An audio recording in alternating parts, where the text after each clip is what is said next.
Bolalar, hammaga salom. Bugun xudo xolisa sizlar bilan Counter Strike 2 uchun bitta yaxshi full komplekt kompyuter sborka yig'amiz, ya'ni case sborka yig'amiz. Bu case sborkamizni xudo xolisa maza qilib o'ynaydigan Counter Strike 2 da katta FPS beradigan case sborka bo'lyapti. Videoni o'tkazib olishga shoshilmang, bitta like bosib qo'yib, obuna tugmasini bosib qo'ying. Videoni oxirida case sborkamiz tayyor bo'lgandan keyin niskida necha FPS beryapti va visokida necha FPS beryapti, shuni ham test qilib ko'rsatamiz. Xo'p, bolalar, endi sizlarga bu Counter Strike 2 uchun yig'ayotgan case sborkamizni parametrlarni sizlarga tanishtirib o'tadigan bo'lsam, protsessorimizni Ryzen 7 9800X3 da protsessor qo'yilyapti. Materinskiy platasiga keladigan bo'lsak, ko'rishingiz mumkin, Asus'dan ROG Crosshair X870G Apex yaxshi materinskiy platta qo'yilyapti. Wi-Fi 7 bo'ladi bu materinskiy platamiz. Operativ xotiraga keladigan bo'lsak, ikkita 16 общий hisobda 32 GB lik 6400 MHz operativ xotira qo'yilyapti. Samsung brendidan 990 Pro 1 TB lik SSD NVMe qo'yib beramiz. Video kartasiga keladigan bo'lsak, video kartaning dizaynini qaranglar, chiroyliligini. Bu ham Asus brendidan Prime 3 ta kullerli RTX ko'rishingiz mumkin. 5070 12 GB lik video karta qo'yilyapti. Maza qilib o'yinlarni o'ynash uchun. Endi protsessorni sovutish uchun водяное охлаждение, ya'ni suvli sovutish tizimiga keladigan bo'lsa, bunimizda Thermalright brendidan 360 tali, ya'ni 3 ta kullerli pompasi hamda displeyli bo'ladi. Buni bitgan holatini, pompasini bitta chiroyli qilib obzor qilib ko'rsatamiz. Водяное охлаждение protsessorni sovutish uchun qo'yyapmiz. Hammasiga tok yetkazib berish uchun bo'lsa, ya'ni tok bilan ta'minlashga Thermalright brendidan 850 wattli ahamiyat berasizlar 80+ Gold sertifikatlariga ega bo'lgan blok pitani qo'yyapmiz. Xudo xolisa chiroyli case sborka bo'lyapti. Aytgancha va nihoyat case'imiz keladigan bo'lsa, Jungle Leopard brendidan AC02 modeldagi case bo'lyapti. Case'imizning qirralarini qaranglar, mana bunaqa yumaloq qilib, shishalari bukib ishlangan. Ikki tarafi shishali akvarium case bo'ladi. Undan tashqari case'imizning bitta zo'r tarafi, o'zini tagida bunaqa kichkina displey bor. Displeyda xohlasanglar video karta, xohlasanglar protsessor necha gradusda ishlayapti, kun, sana, oy datalarni qo'yib qo'ysanglar bo'ladi. Undan tashqari GIF deysizlarmi, animatsiya deysizlarmi, xohlagan narsalarni bu displeyda ko'rsatib qo'yib qo'ysanglar bo'ladi. Xudo xolisa zo'r sborka bo'lyapti. Xo'p, endi bolalar, bu Jungle Leopard brendiga tegishli bo'lgan case'imizning o'zini komplektida case ichidagi havoni aylantirish, sovutish uchun komplektida kullerlar chiqmaganligi sababli biz Thermalright brendidan ko'rishingiz mumkin 4 ta yaxshi kullerlarni qo'yib oldik. Ma'lumot o'rnida kullerlarimizning har birini aylanish oboroti, ya'ni aylanish tezligi 2150 rpm ekan. Ko'rishingiz mumkin, kullerlarni chiroyli qilib uchtasi bu yoqda, bittasi bu yoqda chiroyli qilib qotirib oldik. Xo'p, platamizdagi protsessorni, operativ xotirani, SSDni qotirib oldik. Tayyor platani ko'rishingiz mumkin, kesga ham tayyor qilib joylashtirib qotirib oldik. Endi navbat orqasida platani hamma kabel menejmenti, ya'ni simlarni bir-biriga ulash jarayoniga o'tdik. Xudo xolisa video davomida kabel menejmentimizda qanaqa chiqqan ekan bitta baho berasizlar.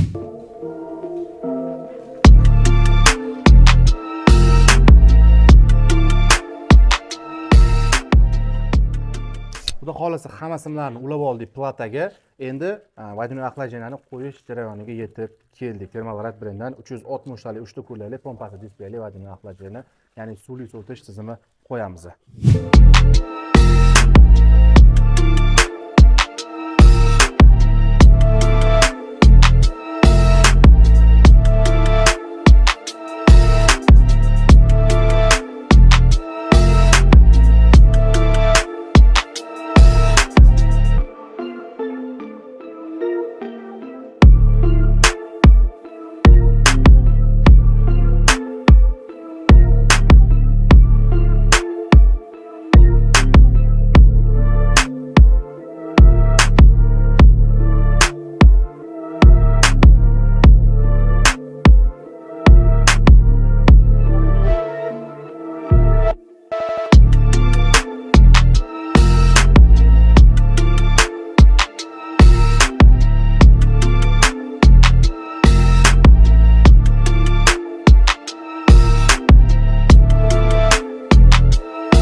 Bolalar, xudo xolasa kabellarni ulash jarayonlarini bitkazib oldik, ya'ni kabel menejmentlari ham tayyor bo'ldi. mana buni ko'rib bitta o'zinglar bu narsada baho berib ketinglar kabel menejmentga. Xudo xohlasa sborщигimizda Hasan qo'ldan kelgancha maksimal darajada qizlarning sochini o'rgandek akkuratniy qilib kabel menejmentlarini tayyorlab qo'ydi. Endi navbat videokartaga. Endi videokartani qo'yamiz. RTX 5070 12 GB li Asus Prime videokartasini qo'yamiz.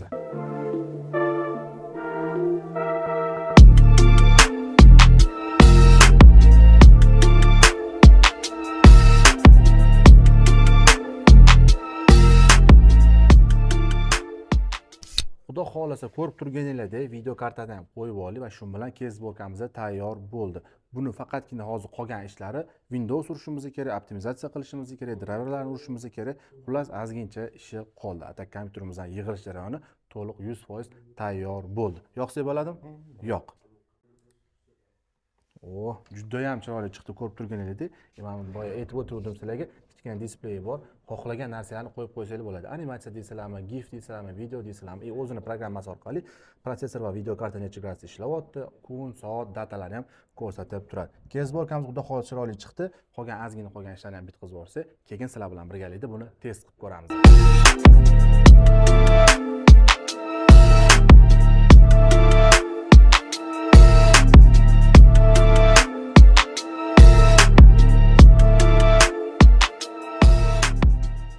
Xo'p, akalar, tayyor bo'lgan kezborkamizda test jarayonini ham boshlab yubordik. Ko'rishingiz mumkin, Visokida 530-600 dan oshdi mana. Xullas, hozir bundan oldingi o'yinda dim otganda eng kami eng pasti 425 FPS ga tushib ketdi. Undan pastga tushmayapti. Visokida ahamiyat berasizlar, Visokida. Mana hozir dimda yaqinroq ko'rsating, operator. Dim ichida 486